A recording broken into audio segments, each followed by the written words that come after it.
ಗುರುಗಳೇ, ಈ ದರ್ಬೆಯ ಮಹತ್ವದ ಬಗ್ಗೆ ನೀವು ತಿಳಿಸ್ತಾ ಇದ್ರಿ. ದರ್ಬೆಗೆ ಇದೊಂದು ದೈವತ್ವದ ಅಂಶ ಇದೆ. ಸಾವಿನ ಮನೆಯಲ್ಲೂ ಬಳಸ್ತೀವಿ, ಶುಭ ಕಾರ್ಯಗಳಲ್ಲೂ ಬಳಸ್ತೀವಿ.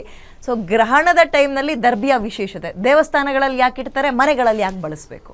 ನೋಡಿ, ಉತ್ತಮವಾದಂತಹ ಪ್ರಶ್ನೆ. ಎಲ್ಲರೂ ಸಹ ಈಗ ಈ ಗ್ರಹಣ ಕಾಲ ಬಂದಾಗ ದರ್ಬೆಗಳನ್ನೆಲ್ಲವೂ ಸಹ ಎಲ್ಲ ಕಡೆ ಇರ್ತಿರ್ತಾರೆ. ಈ ದರ್ಬೆಗೂ ಮತ್ತು ಸಮುದ್ರ ಮಂಥನಕ್ಕೂ ಒಂದು ಅವಿನಾಭಾವ ಸಂಬಂಧ. ಮಂಥನ ಸಮುದ್ರ ಮಂಥನ ಕಾಲದಲ್ಲಿ ಅಮೃತವನ್ನು ತೆಗೆದುಕೊಂಡು ಹೋಗುವಂತಹ ಸಂದರ್ಭದಲ್ಲಿ ಆ ಅಮೃತವೆಲ್ಲವೂ ಸಹ ಸ್ವಲ್ಪ ದರ್ಬೆ ಮೇಲೆ ಚೆಲ್ಲಿದಾಗ ಆ ದರ್ಬೆಯೂ ಸಹ ವಜ್ರಾಯುಧವಾಗಿ ಅಲ್ಲಿ ಇರುತ್ತೆ. ಅದು ನಶಿಸಿ ಹೋಗದಲ್ಲಿರುವಂತಹ ಒಂದು ಪತ್ರೆಯಾಗಿ ಅದು ಜನನವನ್ನು ತಾಳುತ್ತೆ, ಉಳ್ಕೊಳ್ಳುತ್ತೆ. ಅದಕ್ಕೋಸ್ಕರವಾಗಿ ಅದಕ್ಕೆ ನೀವು ಯಾವುದೇ ಕಾಲದಲ್ಲಿ ನೋಡಿ, ಮಳೆಗಾಲವಾಗದೆ ಮಳೆಗಾಲವಿಲ್ಲದ್ದಾಗಲಿ ದರ್ಬೆ ಎನಿ ಟೈಮ್ ಬೆಳೀತಾ ಇರುತ್ತೆ. ಅದಕ್ಕೆ ನೀರೇ ಬೇಕಾಗಿಲ್ಲ, ಬೆಳೀತಾ ಇರುತ್ತೆ. ಅದಕ್ಕೆ ಅದು ನಶಿ ಹೋಗುವಂತಹ ವಾತಾವರಣವನ್ನು ಅದು ಇಟ್ಕೊಂಡಿಲ್ಲ. ಅದು ಒಣಗಿದ್ದಾಗಲೂ ಸಹ ಅದಕ್ಕೆ ಪವರ್ ಜಾಸ್ತಿ. ಸೈಂಟಿಫಿಕಲಿ ಹೇಳೋದಾದ್ರೆ ರೋಗ ನಿರೋಧಕ ಶಕ್ತಿಯನ್ನು ಜಾಸ್ತಿ ಇರುತ್ತೆ. ಅದಕ್ಕೋಸ್ಕರವಾಗಿ ಜೊತೆಯಲ್ಲಿ ಅದಕ್ಕೆ ವಜ್ರಾಯುಧ ಅಂತ ನಾವು ಹೇಳ್ತಿರ್ತೀವಿ. ಪ್ರತಿಯೊಂದಕ್ಕೂ ಸಹ ನೀವು ಯಾವುದೇ ಒಂದು ದುಷ್ಟಶಕ್ತಿಗಳನ್ನು ನಿಗ್ರಹಿಸುವಂಥ ಶಕ್ತಿ ಇರುವಂತಹ ಒಂದು ಪವಿತ್ರವಾದಂಥ ಒಂದು ದಂಡ ಯಾವುದಾದ್ರೂ ಇದ್ದರೆ ಅದು ದರ್ಬೆಗೆ. ಒಂದು ನೆಗೆಟಿವ್, ನೀವು ಯಾವುದೇ ಒಂದು ದುಷ್ಟಶಕ್ತಿ ನಿಗ್ರಹಿಸುತ್ತೆ. ಮತ್ತು ಯಾವುದನ್ನು ಬೇಕಾದ್ರೂ ಆವಾಹನೆಯನ್ನು ಮಾಡುತ್ತೆ. ನೀವು ದೈವತಾ ಕೈಂಕರ್ಯಗಳಿಗೆ ದರ್ಬೆ ಇಲ್ಲದ ಪೂಜೆ ನಿಷ್ಪ್ರಯೋಜಕ ಪೂಜೆ ಅಂತ ನಾವು ಹೇಳ್ತಿರ್ತೀವಿ. ದರ್ಬೆಯನ್ನು ನೀವು ಯೂಸ್ ಮಾಡಲಿಲ್ಲ ಅಂತಂದರೆ ಭಗವಂತನ ಆವಾಹನೆ ಆಗೋದಿಲ್ಲ. ಭಗವಂತನ ಬರೀ ಮಂತ್ರೋಚ್ಚಾರಣೆಯಿಂದಲ್ಲದೆ ಆವಾಹನೆ ಮಾಡಬೇಕು ಅಂದ್ರೆ ಅದಕ್ಕೊಂದು ಸಾಧನೆ ಬೇಕು, ಅದಕ್ಕೊಂದು ವಸ್ತು ಬೇಕು. ಅದು ಯಾವುದು ಅಂತಂದ್ರೆ ದರ್ಬೆಯಿಂದ ಭಗವಂತನನ್ನು ಆವಾಹನೆ ಮಾಡಲಿಕ್ಕೆ ಅದರ ತುದಿ ಭಾಗದಿಂದ ಪ್ರೋಕ್ಷಣೆ ಮಾಡೋದು ಸಾಕು ನಿಮಗೆ. ತುದಿ ಭಾಗದಲ್ಲಿರೋ ಮಹತ್ವ ಅದು ಅದೇ ದರ್ಬೆಯನ್ನು ಚೆಲ್ಲಿದಾಗ ಅದೆಲ್ಲವೂ ಸಹ ದರ್ಬೆಯಲ್ಲಿ ಇತ್ತು. ಅದನ್ನ ಆ ದರ್ಬೆ ವೇಸ್ಟ್ ಆಗ್ಬಿಡ್ತಲ್ಲ ಅಂತ ನಾಗದೇವ ಅದನ್ನು ನೆಕ್ಕಿದ. ಆಗ ನೆಲೆಗೆ ಒಂದಿದ್ದಂತಹ ನೆಲೆಗೆ ಎರಡಾಗಿ ಓಳಾಯಿತು ಅನ್ನುವಂಥದ್ದು ಒಂದು ಉಲ್ಲೇಖ ಶಾಸ್ತ್ರ, ಒಂದು ಪುರಾಣಗಳು ಹೇಳುತ್ತೆ. ಆದ್ದರಿಂದ ಆ ದರ್ಬೆಯಲ್ಲಿ ಅಮೃತದ ಬಿಂದುಗಳಿರುತ್ತೆ. ಅದಕ್ಕೆ ಸಾವಿಲ್ಲದ ಒಂದು ಪತ್ರೆ ಆಗಿದೆ.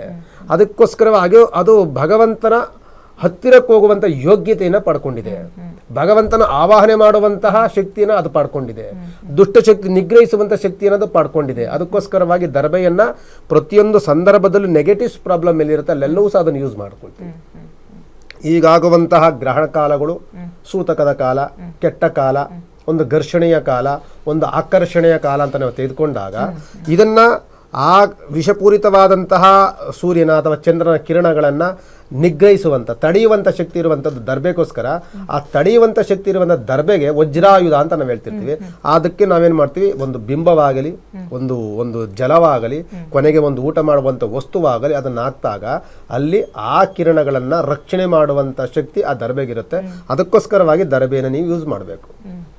ಅದನ್ನ ನೀವು ದೇವಸ್ಥಾನಗಳಿಗೆ ಹೋದ್ರೆ ಒಂದು ಗರುಡಗಂಬಕ್ಕೆ ಸುತ್ತಲೂ ಕಟ್ಟಿರ್ತೀವಿ.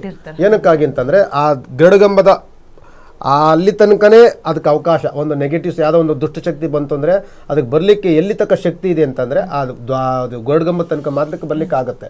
ಆನಂತರ ಒಳಗಡೆ ಹೋಗೋಕ್ಕೆ ಪ್ರವೇಶ ಅದಕ್ಕೆ ಆಗೋದಿಲ್ಲ. ಅದಕ್ಕೋಸ್ಕರ ಗರುಡಗಂಬಕ್ಕೆ ಕಟ್ತೀವಿ. ಮತ್ತು ಇಂಥ ಗ್ರಹಣ ಕಾಲವನ್ನು ಅದು ರಕ್ಷಣೆ ಮಾಡುತ್ತೆ. ಗ್ರಹಣ ಕಾಲದಲ್ಲಿಯೂ ಸಹ ರಕ್ಷಣೆಯನ್ನು ಮಾಡುತ್ತೆ. ಇದಕ್ಕೋಸ್ಕರ ಪ್ರತಿಯೊಂದು ಒಂದು ಸಪಿಂಡೀಕರಣ ಮಾಡಬೇಕು ಅಂತಂದರೆ ನೀವು ಯಾವುದಾದ್ರೂ ಒಂದು ಅಪರ ಕಾರ್ಯಗಳನ್ನು ಮಾಡ್ತಿರ್ತೀವಿ. ಯಾವುದಾದ್ರೂ ಒಂದು ತೀರ್ಕೊಂಡಿದ್ದಾಗ ಅವ್ರಿಗೆ ತರ್ಪಣ, ಪಿಂಡ, ಮೋಕ್ಷಾದಿಗಳನ್ನು ಮಾಡಬೇಕು ಅಂತಂದರೆ ಆ ಮೋಕ್ಷವನ್ನು ದಯಪಾಲಿಸುವಂಥದ್ದು ಈ ದರ್ಬೆ.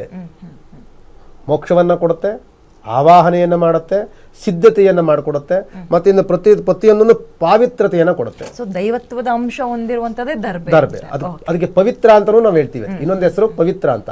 ಪಾವಿತ್ರತೆಯನ್ನು ತಂದು ಕೊಡುತ್ತೆ. ಯಾವುದೇ ಒಂದು ಪೂಜೆ ಮಾಡಬೇಕಾದ್ರೆ ಪಾವಿತ್ರತೆ ಬೇಕು ಅಂತಂದ್ರೆ, ಶುದ್ಧತೆ ಬೇಕು ಅಂದ್ರೆ ಶುದ್ಧತೆಯನ್ನು ತಂದು ಕೊಡುವಂಥದ್ದು ದರ್ಬೆ. ಓಕೆ, ಈಗ ಆಹಾರ ಪದ್ಧತಿ ಅನ್ನುವಂಥದ್ದು ಬರುತ್ತೆ. ಡೆಫಿನೆಟ್ಲಿ ಇದು ಡಿಬೇಟ್ ವಿಚಾರವಾಗಿ ಉಳ್ಕೊಂಡಿದೆ.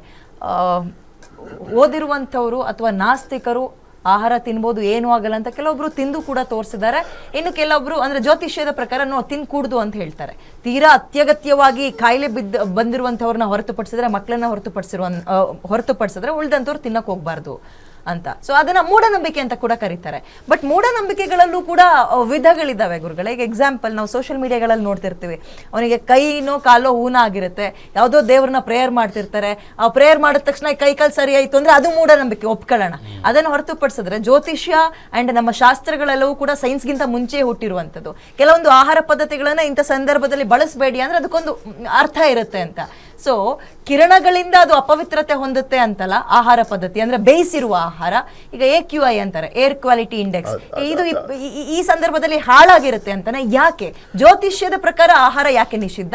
ಅದರ ಜೊತೆಗೆ ಏನಾದ್ರು ವೈಜ್ಞಾನಿಕ ಟಚ್ ಕೊಡ್ತೀನಿ ಅಂದ್ರೂ ಪರವಾಗಿಲ್ಲ, ನಾವು ಕೇಳಿ. ಖಂಡಿತ ಉತ್ತಮವಾದಂತಹ ಪ್ರಶ್ನೆ. ಎಲ್ಲರಿಗೂ ಸಹ ಇದೊಂದು ಪ್ರಶ್ನಾರ್ಥಕ ಚಿಹ್ನೆಯಾಗಿ ಎಲ್ಲರ ತಲೆಯಲ್ಲೂ ಒಂದು ಟ್ರಿಕ್ ಮಾಡ್ತಾ ಇರುತ್ತೆ.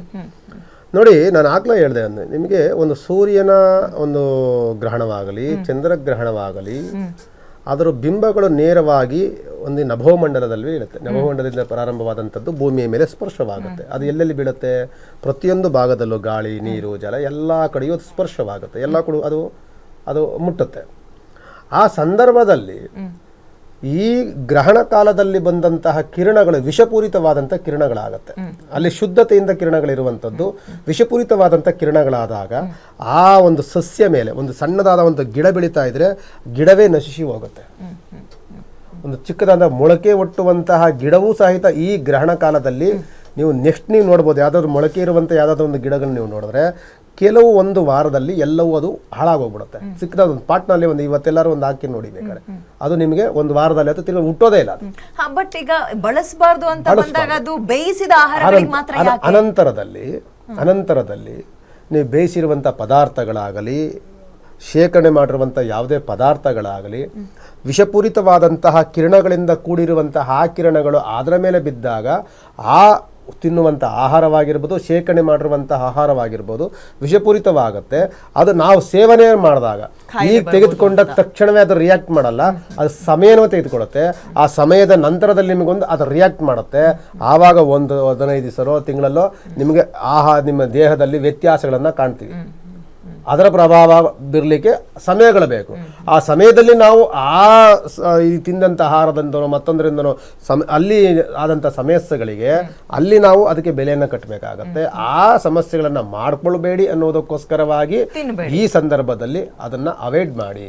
ಇಲ್ಲ ನಾನು ವಿತ್ತಂಡವಾದದಲ್ಲಿ ನಾನು ಏನೂ ಆಗಲ್ಲ ತಿಂತೀನಿ ಅಂದ್ರೆ ತಿನ್ನಿ, ಈಗ ನಿಮ್ಗೆ ಏನಾಗಲ್ಲ. ಈಗ ನಿಮ್ಗೆ ಒಂದು ಇಂಜೆಕ್ಷನ್ ಕೊಟ್ಟ ತಕ್ಷಣ ಟೈಮ್ ತೊಗೊಳುತ್ತೆ. ಆ ಟೈಮ್ ತಗೊಂಡಾಗ ಅದರ ಪ್ರಭಾವಗಳನ್ನ ಅದು ಆ ಸಂದರ್ಭದಲ್ಲಿ ಅದು ಮಾಡುತ್ತೆ. ಆವಾಗ ನಾವು ಪಶ್ಚಾತ್ತಾಪ ಪಡೋದಕ್ಕಿಂತಲೂ ಸಹ ಈಗಲೇ ಮುಂಚಿತವಾಗಿ ಅದನ್ನ ಪರಿಣಾಮಗಳನ್ನ ಎದುರುಕೊಂಡು ಸ್ವಲ್ಪ ಅದ್ರ ಬಗ್ಗೆ ಸ್ವಲ್ಪ ಗಮನವನ್ನು ಹರಿಸಿ ಅಂತ ನಾವು ಹೇಳುವ.